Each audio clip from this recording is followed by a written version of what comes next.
Hello everyone, today I wanted to share with you all my new vlogging camera and the accessories that I got for it. This is the Sony ZV-1F. Now I know a lot of you out there want to start vlogging, you want to start a channel, you're looking for a new camera, you're on a budget, and you want to leave a positive mark in this world. So today I'm going to be sharing with you all a little bit about the underdog, the Sony ZV-1F. I have some different lighting scenarios for you all. I'm going to be showing you just a little bit so you guys can kind of see for yourselves just how well this little camera works. And yeah, without further ado, my name is Charrese. Welcome to my channel, Gracefully Charrese.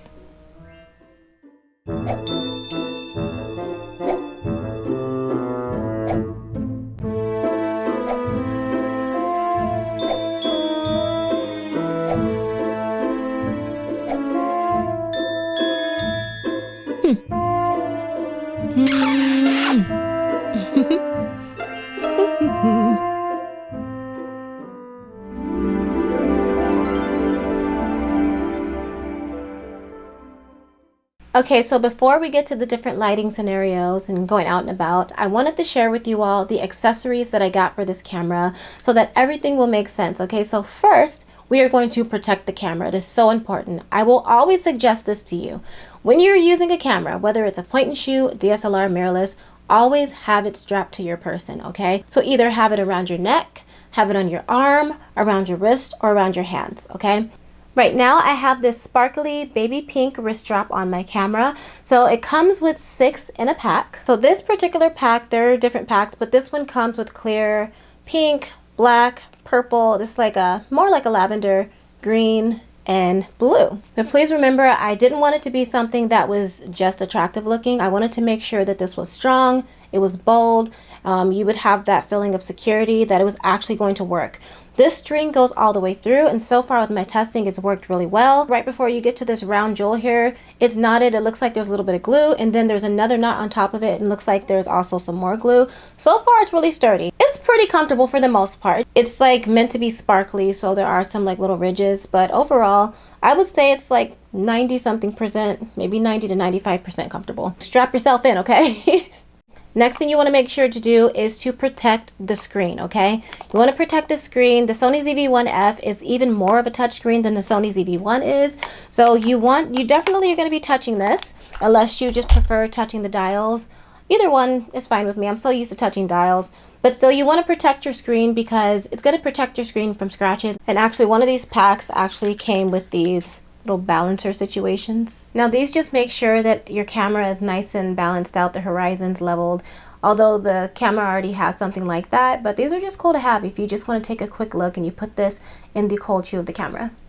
So as you guys can see, I chose this camera in the color white. I just like getting bright cameras, vibrant cameras. My first DSLR was actually this bright cherry red color. So the thing about a white camera though is you're kind of afraid to get it dirty, but whether it is a white or a black camera, you still have to worry about prints. So I decided to go ahead and get a silicone case for this camera. Now, I got it in baby pink because I wanted my camera to be super girly, but they come in so many varieties. They sell them all over Amazon, and it's good because no matter how clean you are, you still have lotion, you have your natural body oils on your fingers, your fingerprints gets on the cameras. Also, you want to protect it from scratches. Now, it won't protect the entire camera, but it will protect most of the camera. Also, I think a bonus is if you have your camera screen tucked in and you happen to bump it against something or drop it, especially on a surface that's not as hard, maybe like on a carpet, then I feel like you'll have a better chance at not breaking your camera or not like scratching it up. So I think these are really cool. And then also you can express yourself more creatively by choosing the color that you want for your camera, your new friend. Now, the next thing you will need for this camera are some spare batteries. Now, I know some people just like to stick to the brand battery, but I've had these third-party batteries for the Sony ZV-1 and now for the Sony ZV-1F, and they work just fine. I've had no problems. And the thing is, these batteries don't last as long on these cameras. They're such small batteries. But I did notice something. I was using the Sony ZV-1F today, and I went to, my battery was starting to go down, and I turned it off for a while because I just wasn't using it. And when I turned it back on, it had refilled. I never seen that happen on the Sony ZV-1. As much as I love the Sony ZV-1, I've never seen that happen. So I think they did something on the internals of the camera to where the battery just functions better. But yeah, to see it just kind of refill itself, That was new, but you are going to need these, okay? I do want to let you know that you are going to have your own charger though. I don't know why at these prices, why they don't just come with chargers. I miss the days when cameras just came with chargers, plug and all, but yeah, you're going to have your own charger already. Okay, so during the vlogs, which you will hear, I went ahead and used the onboard audio so that you can see how it sounds. Sometimes I had the wind muff on, sometimes I had it off, but I strongly suggest that you get another microphone to connect into the camera, because I noticed that sometimes it depends on your environment. You could be like in a home environment, everything's quiet, the audio's fine. However, when you're out and about and everyone's talking and laughing as they should be and eating and walking around and the radios are playing in the stores, it's kind of hard to really hear yourself unless you get really close to the camera, and wide angle lenses distort your face. So unless you're comfortable with that, you don't want to do that. Okay, so this is the audio, the onboard mic. And also don't forget to customize your buttons so that you know where everything is. Also, another plus to getting a microphone that you can connect is you can do like I'm doing right now. You can use a cord. If you don't have a lavalier mic, you can just go ahead and just use an extension cord and you can talk through the mic from afar. So this is like if you want to use the camera for in studio as well. And you guys just seen it, so I'm going to show you during the vlog, but get an extendable tripod. It's just a great thing to have. I know some of you are shy, so if you don't want to do that, then I understand. But having an extendable tripod or a selfie stick, a sturdy one, and I got the one from Ulanzi. As you will see in the vlogs, it actually helps with the stabilization and it gets you a bit away from the lens so that your face is not experiencing so much of that lens distortion, so much of that fisheye effect. By the way, when it comes to the mic, if you purchase the mic, they have a promotion going on to where you will get a free lavalier mic as well.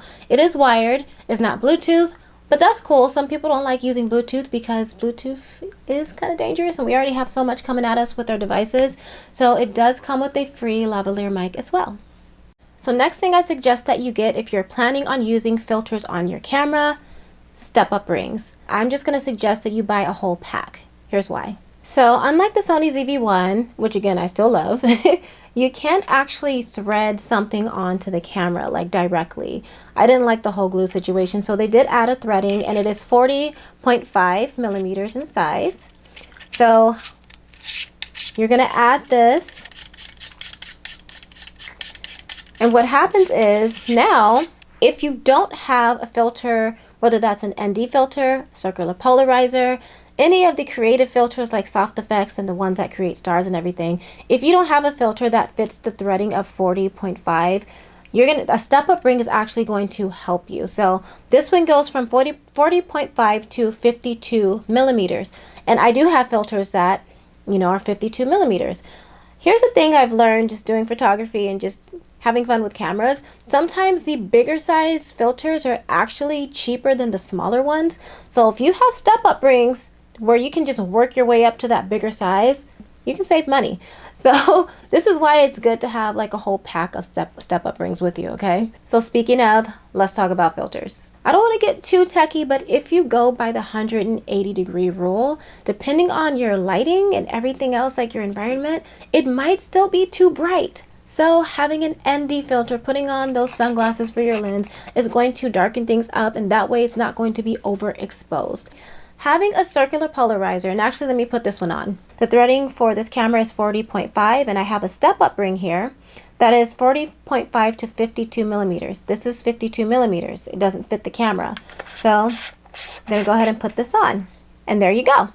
Since this is a circular polarizer, it's actually going to move, and I'm going to show you the effects of this. Okay, so if you don't know, this is actually very helpful, and actually a circular polarizer can also work as an ND filter.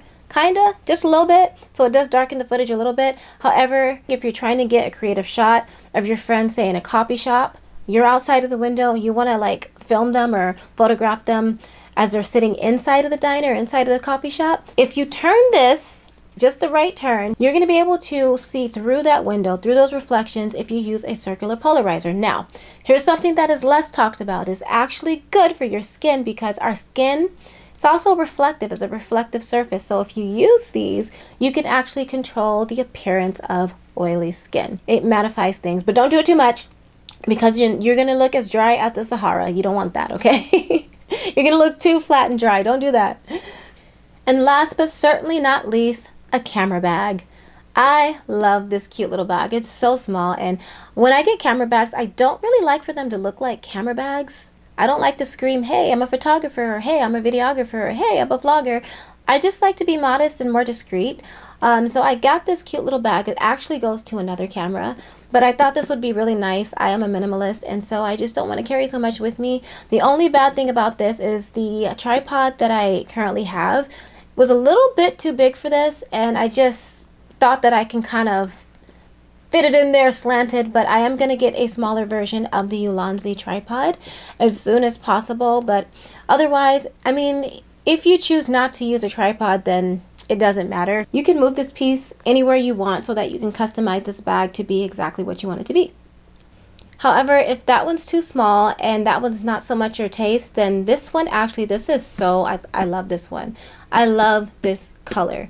This one has more space in it, and also it's just, I don't know, it's kind of almost like rustic looking in a way, and I really love that. So this one, I love it. And it does have an adjustable strap here. I don't know why I have it like all the way down. Maybe it just got pulled, but this one might be more your speed.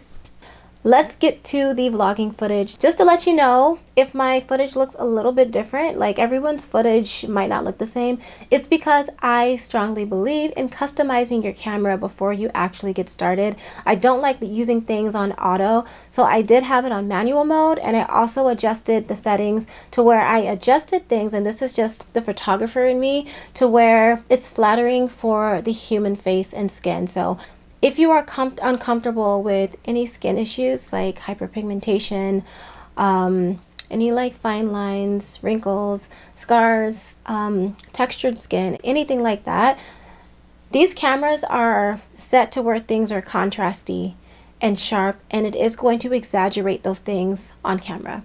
I promise you that's not how it really looks in real life. So that's why I go ahead and I do customize the camera. So I just wanted to make that clear so that you understand the image that you are viewing. And yeah, I hope you enjoy.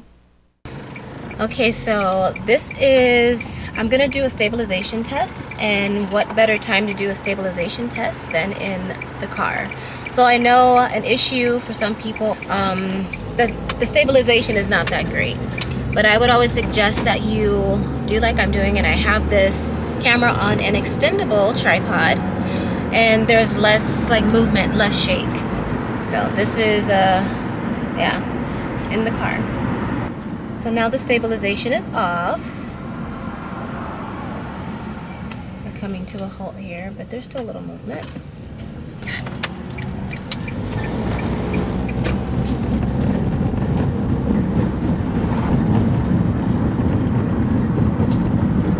You're seeing as we're driving in the car how the lighting is changing, and I have it on auto ISOs. Everything else is manual.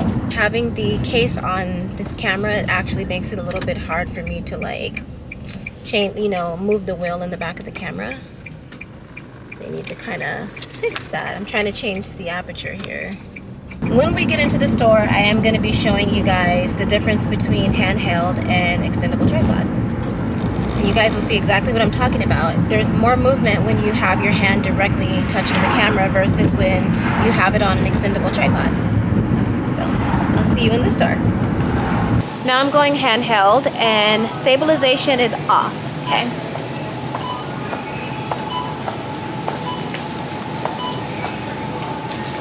So the active stabilization is not on, and it's on an extendable tripod.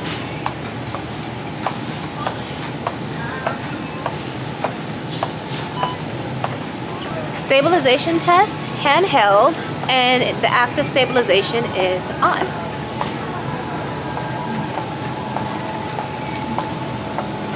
Active stabilization is on, and it is on an extendable tripod. So one more time, handheld, and stabilization is on.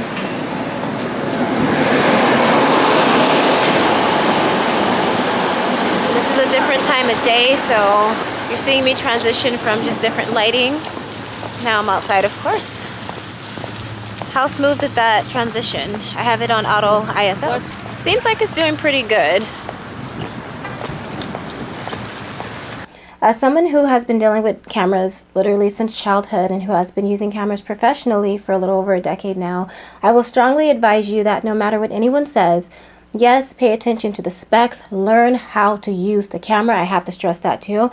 Learn at least basic camera setup, okay? But I want to strongly suggest that you try the camera out for yourself. Look at reviews. Do you like what you see? Look at people who are giving everyday usage reviews as well, okay? And if you do like what you see, you can try it out. You can always return the camera if you don't like it. Once you try it, does it work for you? How does it feel in your hands? How does it feel as you're using it?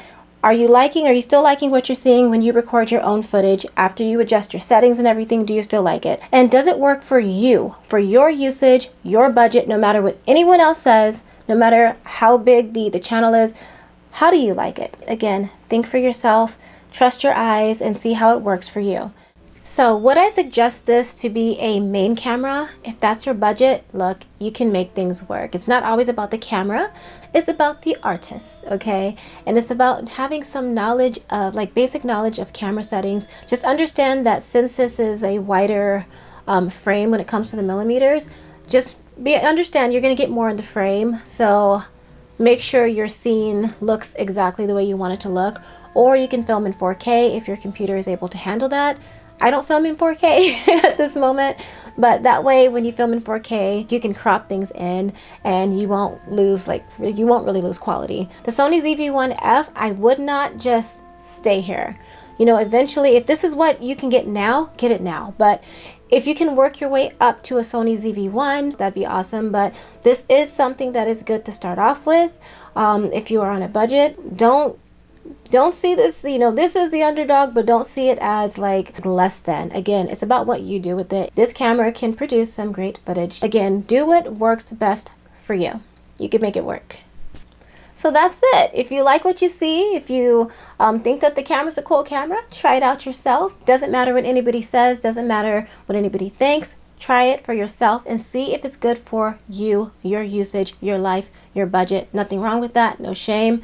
Do what is right and best for you. So thank you guys for watching, and if you already have this camera or you're getting this camera, enjoy. And if it's not the right camera for you, then the next one I would suggest is the Sony ZV-1. It is the next one up regarding like the price range, and I absolutely love that camera as well. I'm filming on it right now.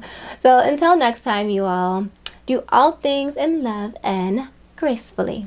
Bye. Whew, I'm tired and I'm hungry. Gotta go.